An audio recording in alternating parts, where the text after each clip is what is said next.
The Ramah, the great halachic codifier of Ashkenazi Jewry, rules that we should build the Sukkah on the day after Yom Kippur, starting even right after we break the fast. Some infer that ideally we're not even supposed to begin the construction of the Sukkah at all during the Aseret Yemei Teshuvah, the days between Rosh Hashanah and Yom Kippur. Rabbi Chaim Mordechai Margulies, the author of the Sha'arei Teshuvah, asks an important question.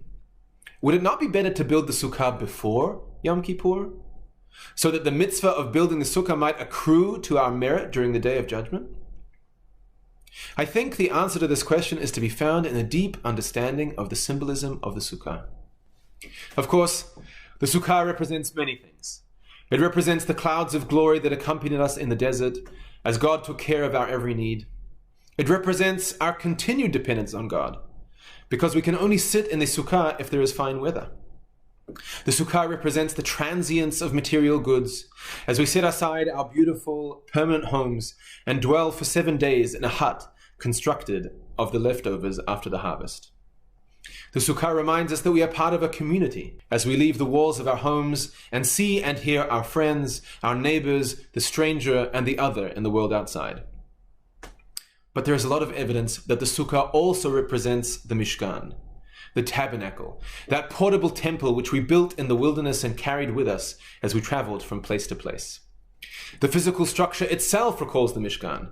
On the most basic level, it is a box with a simple covering spread over it, 2 full walls and a shorter wall, creating the space within. Indeed, the Talmud derives the minimum height for a Sukkah from the Mishkan.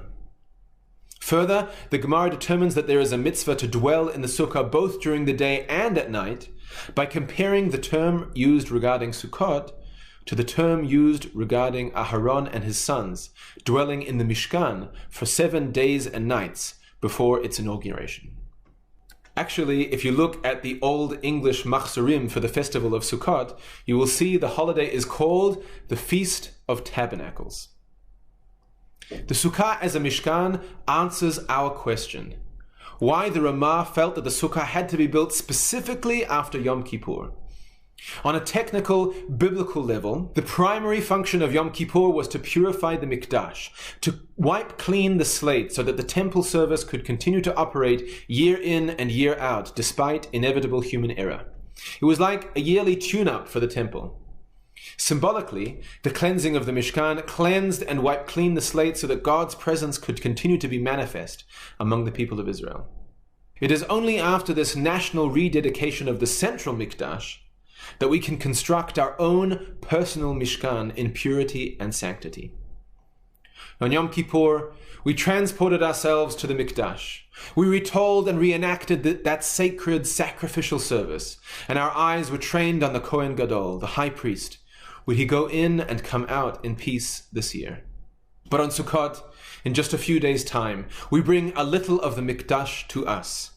Cleansed and purified, we each build our own little tabernacle in which we will dwell with Hashem. On Sukkot, every one of us is our own Kohen Gadol, entering into that private sanctuary, lifnai v'lifnim, into the very holy of holies.